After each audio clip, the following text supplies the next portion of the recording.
नमस्कार, मैं कुमार श्रीकांत आपका स्वागत कर रहा हूं। आज बात बंगाल में जो बांग्लादेशी और रोहिंग्या है।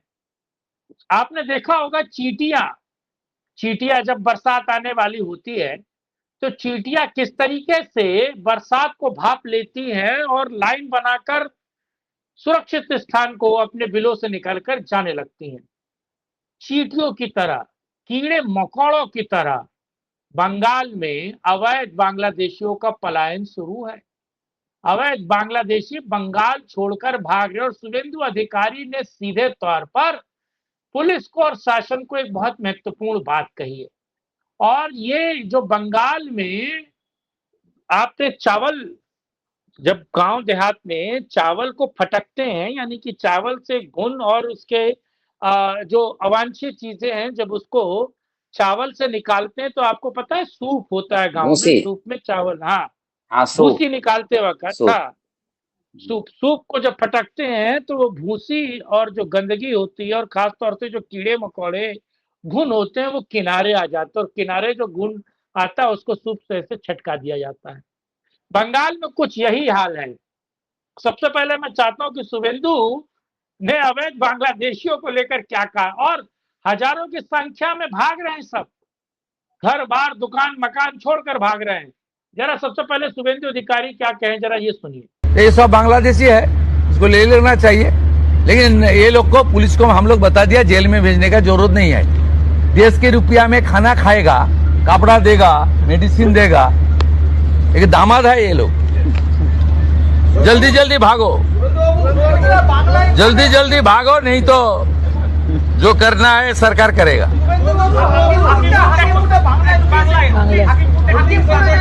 না না, আমি হাকিমপুর সম্পর্কে জানি না, আমি মিডিয়াতে দেখছিলাম, কিন্তু এটা নতুন কিছু নয়, প্রেজেন্ট অ্যাক্টই রয়েছে এবং আমরা বলে দিয়েছি যে বাংলাদেশের অবৈধ অনুপ্রবেশকারী, यानी कि डिटेन और डिपोर्ट, डिटेन और डिपोर्ट, निकाल के भागो।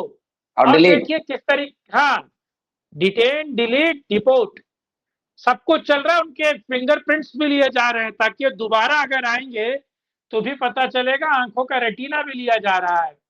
24 परगना और तमाम इलाके से जो बॉर्डरिंग जगह हैं जो बांग्लादेश और पश्चिम बंगाल को जोड़ती हैं, दरअसल वो भाग रहे हैं। बीएसएफ वाले उनको पकड़ पकड़ के भगा रहे हैं। और अब दामाद बनकर नहीं रखना। देखिए भारी भीड़ है, जरा भीड़ दिखाता हूँ।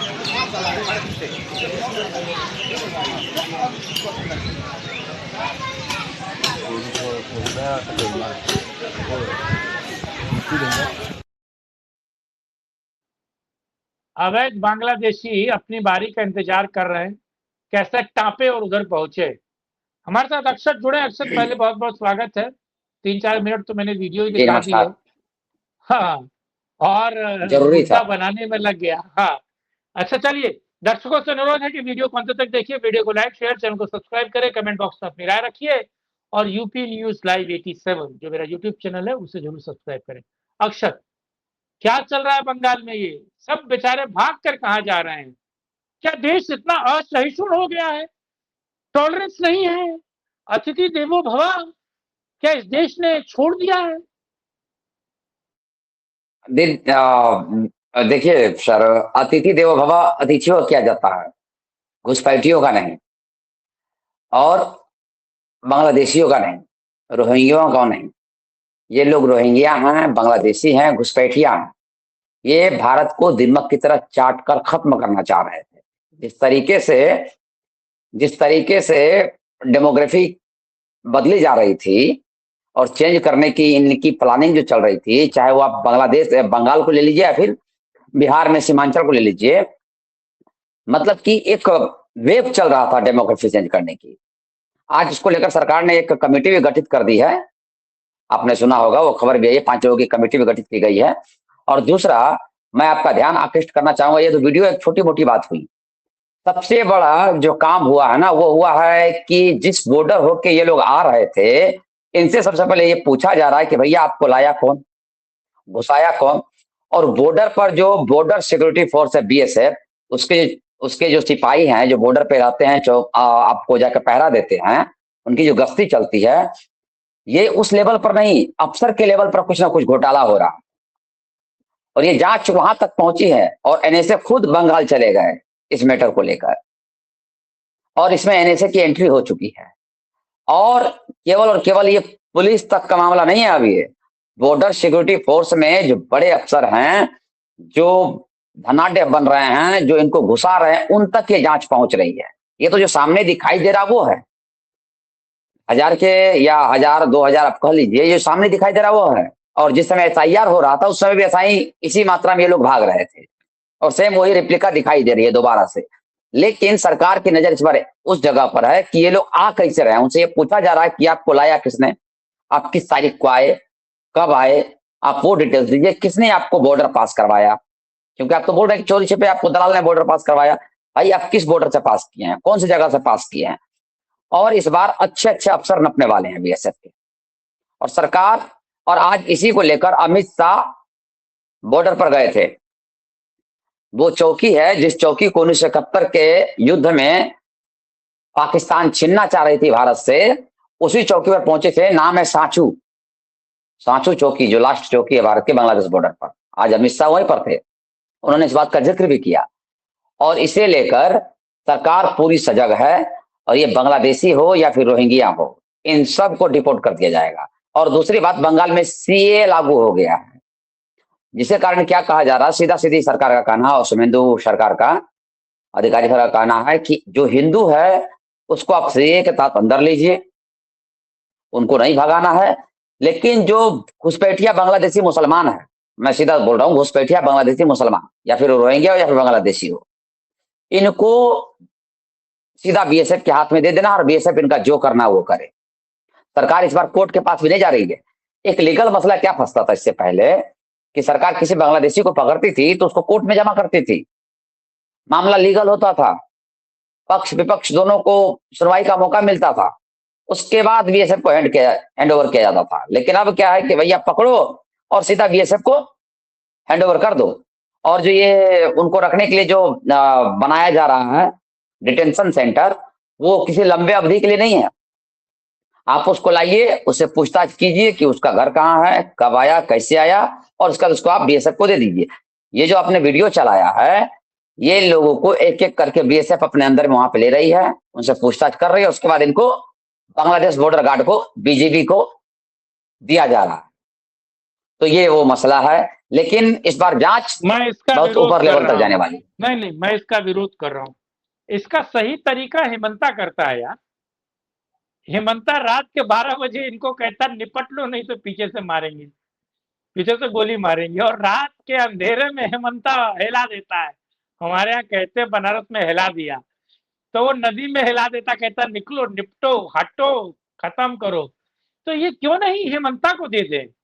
त्रिपुरा भी यही काम कर रहा है, त्रिपुरा भी इनको रात में हिला देता कि चलो निकलो। और त्रिपुरा के तो आदिवासी रात में अगर दिख गया कि ये बांग्लादेशी है, तो वो आदिवासी तीर कमान मार के सेट कर दे रहे हैं, आपको पता है कि नहीं। तो अक्षत हाँ, वो वीडियो मैंने देखा था। हाँ, मैं इसमें एक और, तो ये शुभेंदु केवल, हाँ, शुभेंदु अधिकारी तोपसिया के बहुत सारे बिल्डिंग में नोटिस चिपका दिया गया है बिल्डिंग तोड़ने के लिए। आलम टेंडरी के आसियाना अपार्टमेंट से लेकर के home@57 इलीट सब जगह नोटिस दिया गया है बिल्डिंग डेमोलिश करने के लिए 27 तारीख को। और मुल्लापाड़ा के 2 बिल्डिंग में भी चिपकाया गया। सभी जगह अफरा तफरी का माहौल है तोपसिया और कोलकाता में। लेकिन यहाँ पर नोटिस में लिखा गया है जितना भी इलीगल बिल्डिंग टूटेगा सबका खर्च बुलडोजर से लेकर के लेबर तक का बाड़ी वाला को देना पड़ेगा, या घर का जो ओनर है उसको देना पड़ेगा। अब आप लोग बताइए ये सही हो रहा है या गलत हो रहा है, कमेंट में और लाइक और फॉलो जरूर। ये जो आपने वीडियो चलाया है, ये कोलकाता का बहुत ही शानदार इलाका है। यहाँ पर अनलीगल तरीके से जो बिल्डिंगें बनाई गई हैं, वो केवल और केवल टीएमसी के सरकार में आने के बाद ये बिल्डिंगें बनी। और इन बिल्डिंगों को बनाने के लिए जो ऑथराइजेशन दिया गया था, वो कहीं से सरकारी जो वहाँ का नियम है बंगाल का, वहाँ पे नियम ये है कि आप 5 मंजिला बना सकते हैं। लेकिन यहाँ हुआ क्या है कि आप 5 मंजिला बनाने के चक्कर में आप, इनकी देखिए चालाकी क्या है, ये जो घर की हाइट जो होती है 12 फीट की, उसको करते हैं 10 फीट। और वहां पे क्या है कि ग्राउंड फ्लोर फिर फर्स्ट फ्लोर गिना जाता है, लेकिन वहां पे ग्राउंड को छोड़ दिया था, फर्स्ट फ्लोर से ऊपर से ग्राउंड सेकंड थर्ड ऐसे करके इनकी गिनती चलती है। और ये हमेशा 2 या 3 फ्लोर एक्स्ट्रा बना रहे हैं। और सब जगह यही हुआ है बंगाल में, जहाँ पे मुस्लिम एरिया मुस्लिम कम। और सबसे ज्यादा देखिए, ये जहां भी बिल्डिंग है ना, ये टोटल मुसलमानों की बस्ती है ज्यादातर, ये बिल्डिंगें भी उनकी है। और इसमें अनलीगल बांग्लादेशी बहुत ज्यादा घुसे हुए हैं। सरकार इनको 2 तरफा मार मार रही है, एक अंदर से एक बाहर से। आपने कहा कि जो आपने आसाम का जो उदाहरण दिया और त्रिपुरा का जो उदाहरण दिया, वही उदाहरण अभी से 4-5 दिन पहले का एक बयान है शुभेंदु अधिकारी का। उन्होंने कहा था कि भैया इनको हम ठेल के भगा देंगे, उस पार पकड़ेंगे और इनको ठेल देंगे, पुश बैक। ये बोले थे कि पुश बैक कर देंगे। तो ये काम तो ये यहाँ कर नहीं रहे हैं पुश बैक वाली, लेकिन जो सामने पकड़ा जा रहा है हजारों की मात्रा में, उनको दिखाना भी है कि भैया, एक तो इससे क्या होगा कि जो बंगाल में बांग्लादेशी रह रहे हैं उनमें एक डर की भावना होगी। और सबसे बड़ी बात सर मैं आपको बता रहा हूं कि इसमें 20-20 साल से रह रहे लोग हैं। आप सोच सकते हैं कि 20-20 साल से लोग आकर बसे हुए हैं। अनलीगल आधार कार्ड बना हुआ है, वोटर कार्ड बना हुआ है, राशन कार्ड बना, इवन बहुत सारे लोगों के पास तो जो ममता बनर्जी चला रही थी स्वास्थ्य बीमा योजना, वो बना हुआ कार्ड। आपने बाइक देखा होगा वहां पे, मोटरसाइकिल तक खरीदे हुए, वो क्या ईएमआई पर। इनका बैंक में खाता बना हुआ है। ये आते हैं वहां से, पहले खुद आते हैं, उसके बाद अपने बाल बच्चों को लाते हैं, यहाँ पे चुनते हैं प्लास्टिक कबाड़ी फलाना चिलाना करते हुए, उसके बाद ये बस जाते हैं। और सबसे बड़ी बात, इनको बसाने में टीएमसी का बहुत बड़ा योगदान रहा और कांग्रेस का। क्यों? क्योंकि उनका पक्का वोट बैंक है। आपको एक बात और बता दूं, बंगाल चुनाव जो हो रहा था उसमें बहुत सारे बांग्लादेश से कार्यकर्ता को मंगाया था टीएमसी ने वॉलंटियर के रूप में। और 4 तारीख के रात में वो लोग यहां से फरार हो गए। उनको लगा कि अब हमारे बचने की कोई संभावना है नहीं। ये स्थिति है बंगाल की। आज मैं आपका लाइव देख रहा था, उसमें जो आपने और बाबा रामदास ने जो कहा, अगर बंगाल इस बार ये चुनाव पार्टियां नहीं बदलती, अगर सरकार बीजेपी की नहीं आती, तो सर आने वाला समय बांग्लादेश से कम नहीं होता। और वहां का हिंदू डर गया। आज उसी का कारण है कि लोग खुद बता रहे हैं कि बांग्लादेशी है, ये बांग्लादेशी है, ये बांग्लादेशी है, और पुलिस को बुलाकर बताया जा रहा है। और ये बंगाल में हो रहा है और ये बहुत ही अच्छा है। हाँ, लेकिन दूसरी बात, दिल्ली दरबार में क्या हो रहा है, जो Lutyens gang, Khan market gang, जो मीडिया वाला है, वो लोग अब छाती पीट रहे हैं इस पर। और उनका कहना है कि इंसानियत के खिलाफ है, ये इंसानियत नहीं है। जो आपने कहा ना कि वसुधैव कुटुंबकम, ये आप तो तंज में कहा, लेकिन यहाँ पर ये मीडिया वाले कह रहे हैं कि इंसानियत के खिलाफ है ये वो। नहीं, हाँ, तो यहाँ पे मैं उसे यहाँ पे आरडी रोना चालू हो गया है। सुनिए सर, यहाँ पे आरडी रोना चालू हो गया है। हाँ, यहाँ पे आरडी रोना चालू हो गया। इन लोगों का कहना है कि भैया ये लोग छाती पीट रहे हैं कि इसको भगाया जा रहा है। भाई भगाएंगे नहीं, हिंदुस्तान किसी के बाप का थोड़े है। जब बंटवारा हुआ था तो बंटवारा हुआ था, भाई आप जाइए अपने देश। आप क्यों हैं यहाँ पे? आपको हर तरीके से फायदा चाहिए। अब वो हिंदुस्तान रह नहीं गया, अब वो भारत नहीं रह गया। अब भारत बदल रहा है और बदलाव की शुरुआत महाराष्ट्र से, बंगाल से, हर जगह से खबरें आ रही है। और हर जगह बांग्लादेशी पकड़े जा रहे हैं। दिल्ली में भी बांग्लादेशी पकड़े गए। आप लोगों ने और इन गांधी सबको और नेहरू का देश बदल दिया। ये देश गांधी और नेहरू के आदर्शों पे चलता था। श्रीमान नेहरू जी के आदर्शों पर ये देश नहीं चलेगा। और श्रीमान गांधी जी के आदर्शों पर अब चलने का कोई मतलब नहीं रहेगा। मतलब क्या है, जब वो जमाना चला गया कि आप एक गाल पर मारिए तो हम दूसरा गाल बढ़ा देंगे। अब भी आप किसी हिंदू को एक गाल पे चाटा मार के देखिए, उसके बाद आप सोच सकते हैं कि वो दूसरा गाल बढ़ाएगा कि आपका हाथ काट लेगा। खैर, मैं हम तो लोग इस वीडियो को भी कहूं कि गाल पे हाथ लगे ही ना। आपको पता चले कि ये गाल पे हाथ लगाएगा, उससे पहले उसको थूर दो, कूच दो, घुमिया दो।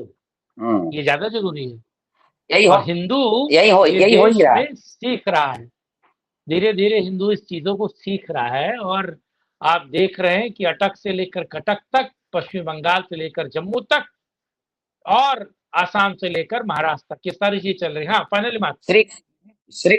श्री कृष्ण ने कहा था कि शांति के लिए संग्राम आवश्यक है।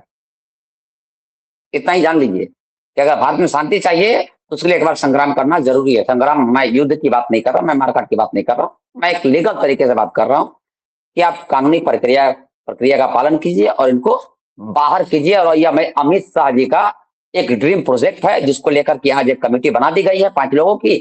और देखिएगा कि बहुत जल्द ये जो डेमोग्राफी मिशन है वो अपने काम पे लग जाएगा और इनकी तो सामत आ गई है। और जो लुटियंस गैंग है और जो खान मार्केट है वो छाती पीटेंगे अपनी। हमारे दर्शक बहुत अच्छे हैं, ये इस बात को समझेंगे ही और समझ ही रहे हैं। तो इस वीडियो को ही खत्म करते हैं और मैं कहना चाहूंगा अपने तरफ से कि आप इस वीडियो को आगे बढ़ाइए, शेयर कीजिए और ज्यादा से ज्यादा लोगों तक पहुंचाइए और उनकी जागरूकता को बढ़ाइए।